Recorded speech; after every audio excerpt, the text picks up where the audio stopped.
It's January of 2026. Welcome to Word on Words. By God's grace, I have finished my first year being out on my own. I want to give a short state of the channel address. I want to mention what did not work in 2025, what did work, and where I see the channel going in the next year. Looking back, a few things did not work.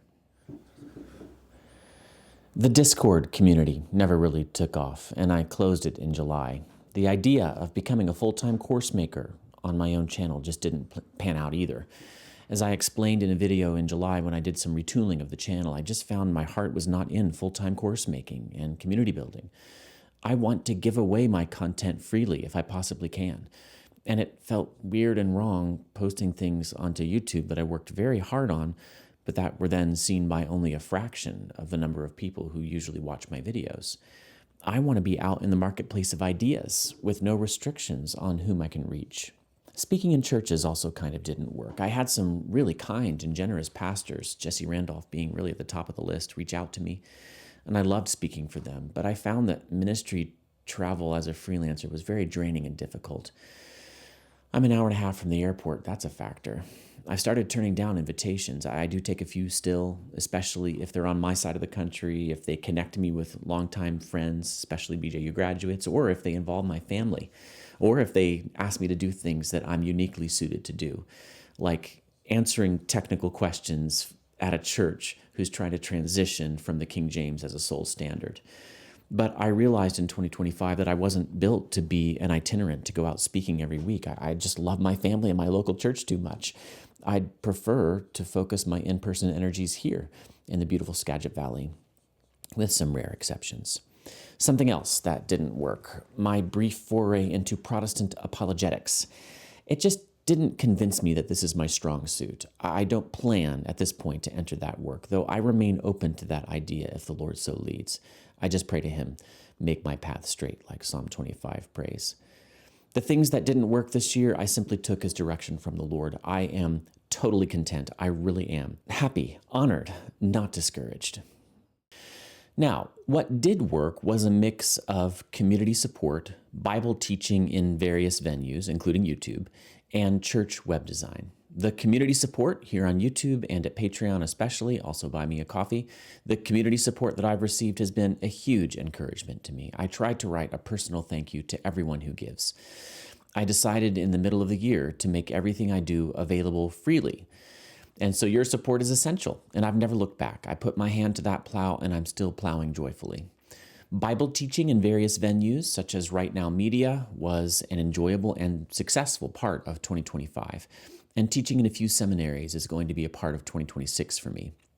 It does appear that I'm likely to be able to do the top 10 Greek words every Christian should know for Right Now Media in 2026. A little bit part of my 2025, because I've begun the work basically, was writing a book for Zondervan Reflective that's due in 2026. I'll mention a little bit more about that later in the video. That worked. Church web design work has been the most financially successful aspect of my life. Without it, I simply could not be on my own and feeding my children at the same time. I prayed for 15 web design clients in 2025, and I ended up with about 30. God is good, but the goal I have for 2026 is to do less web design, or at least to involve skilled subcontractors, so that I have more time for Bible-related stuff. My reading suffered a bit in 2025. I try to read a book a week. I think that's my stewardship, but 2025 saw me at about half that. I need to read in order to have stuff to give to others. Also, I have some birds in the bush, one of whom has fleetingly pecked at seeds in my open hand. I have some really exciting Bible-related editorial opportunities, especially one that, I'll tease you this much, involves working on footnotes in the King James Version and in editions of it. Some other editorial opportunities are also possibly on offer. I've looked at some full-time job opportunities too, including a tiny few that looked like great fits. But the fun and challenge of doing multiple different things has kept me in the freelancer world, the gig economy. Oh, and one more thing that worked. Generous local friends, including at least one YouTube viewer and his wife, came and helped me. They spent many hours building an office with me in my garage. That's where I am right now. And YouTube viewers out there, you helped me buy the materials. It's been such a huge relief to have my own space. I am so grateful to the Lord and to those who helped. Now, where do I see the channel going in 2026 and possibly beyond? There are a few different ways of looking at it. One is financial. If you watch this channel, you know that I not only don't particularly care to ask for money, I forget to do it. Multiple videos will go by and I'll suddenly realize I haven't mentioned supporting me or even mentioned my design business. My wife will be disappointed. My favorite line asking for support is, if you want to support my work, then give me work. Let me design and care for your church website. Obviously, it takes time to make videos. It takes approximately a day, a week, a fifth of my time just to keep up barely with a weekly YouTube schedule. But at this rate, I can't really make advances. I can't dig into topics the way I'd like. Or I have to fill the calendar with interviews, which are easier and faster than scripts, but usually not as impactful, I think. So here's what I'd like to see happen financially. I'm going to continue to forget to ask for support, except in the standard language that's at the top of all my video descriptions. Right now, the support that's coming in pays for about a fifth of my family's needs, so I can spend about a fifth of my time on it. If you want me to spend more time making videos, I will tune my work to your support. If that support doubles in 2026, I will first start increasing the time I spend on videos, then start hiring out the editing to a good friend who also edits Reagan Rose's Redeeming Productivity videos, which are great, by the way. Reagan's become a friend this year. If it keeps going up past double, this support, I will make more videos, including shorts. And that is a goal for 2026 that I have. I kind of don't like shorts because of the role they play in my own life. They're a temptation to fritter away time, even though woodworking and NBA highlights are not bad things in themselves. But I noticed that I really do profit from some of Gavin Ortland's YouTube shorts, for example. Shorts are not inherently time-wasting. And I would really love to do a series of 150 shorts, one for each King James false friend, to accompany my forthcoming book, What Saith the Lord, KJV Words We're Getting Wrong, and How to Get Them Right. I think that these shorts could be a major way to get my message out, to get it to new people. And I don't think I can do this alone. I will need to hire the editing to someone who can make it all more appealing than I can. The goal will be to reach new King James readers who've never encountered me, people who really do want to understand what they read. If any of you existing viewers out there want to continue to support my efforts to educate King James readers about King James archaisms and how to find and define them, I will take your additional support and use it to get some help and do more videos, starting with shorts. Now, here's another way of looking at the future of the channel. I spent 5 years, 2020 through the end of 2024, trying to undermine something negative, something bad, namely King James onlyism and its doctrines and sometimes its personalities. That's not all I did on the channel, but that was the overriding theme. I think I was able to do that without attacking the King James once, ever. It's the onlyism that's the problem, not the King James itself. Now that that onlyism is gone for many people, and now that I've basically said all I came to say, what do we replace this negative thing with? Not a new onlyism, not ESV onlyism or LSB onlyism or NIV onlyism. We replace it with what commenter Camille Williams 3185 just said to me yesterday. Honestly, increasingly, I'm seeing the benefit of having multiple translations. They show how difficult it is to deal with the nuances of different languages. They lead us to these kind of exegetical deep dives and cause us to really wrestle with the text. God knows what he's doing. It's not easy, but I think we're better off for it.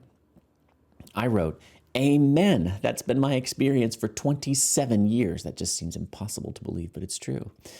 And that's where I see the channel going. The overriding concern of the channel will be to help people without Hebrew and Greek knowledge to use multiple evangelical English Bible translations wisely and well in their Bible study. My other obsessions, nerdy obsessions, will show up in videos, of course. And as I've repeatedly promised, King James onlyism will make a bit of a return when my 2 books related to it come out in 2026. That's, Lord willing, What Saith the Lord, KJV Words We're Getting Wrong and How to Get Them Right, and the parallel KJV New Testament, 2 Greek traditions, Textus Receptus and Critical Text, with 2 English translations, King James Version, Original, and Modified. My other obsessions will include, Lord willing, a series I hope to do through my dissertation, Paul's Positive Religious Affections. That's on my docket for 2026. It will probably constitute a course, but I'm not yet sure. I'll also probably do a few videos on the translation of the Westminster Confession into contemporary English. I've got one of those coming soon, Lord willing. Also, I have a contract to write this year a book for Zondervan Reflective entitled Words Gone Wrong, Bible Study Errors and How to Fix Them. Themes from that book will surely arise on the channel. Carl Trueman, someone whose writing I've long read and someone whom I've long admired, famously criticized Gig Eva this year in First Things. He targeted the independent critic of everyone, accountable to no one, who fills the internet with yet more heat and yet claims the name of Christ. I don't want to be that guy. I'm accountable to my church elders, and I have counselors who have my number and who have proven that they are willing to tell me that I'm wrong. But as long as I have something true to say, something that doesn't seem to be said by others, I plan to continue here on YouTube. That means there may be a terminus. I don't think having a channel that's watched by more than your mom justifies continuing to have a channel that's watched by more than your mom. I'm trying to bless and serve Christ's body like any good para-church ministry alongside the church. I'm trying to use whatever gifts and training I've been so graciously given. I want to say a huge thank you to those of you who watch the channel and who quite literally buy food, shelter, and clothing for my family one day a week. I'm not giving numbers, though I am accountable to church elders who are free to look at them. But I live in a fairly standard suburban house in high-tax Washington state. To support a family of 5 is not cheap. Your generous giving is amazing to me because, like all YouTubers, pretty much, I started with less than nothing, actually right over there. I'm not a big deal. This channel could go away and the gates of hell would still, newsflash, not prevail against Christ Church. But this channel is my deal for now, my little opportunity for now to serve Christ's body in ways that I hope are unique and valuable. At the very least, if you can get nerdy Bible content elsewhere, you're not likely to get it from a redhead. Think of that. If you do want to support my work regularly, YouTube and Patreon are still here. $5 per month is very much appreciated. $25 a month would be approximately 5 times as appreciated. I've told you what I will do with more support, Lord willing. And if you can't support my work, I'd still love for you to give me work. I really enjoyed in 2025 increasing my web design skills, moving to a new set of technologies so I can serve churches better. If your church website is an affront to aesthetics, talk to me. God bless you, and thank you again.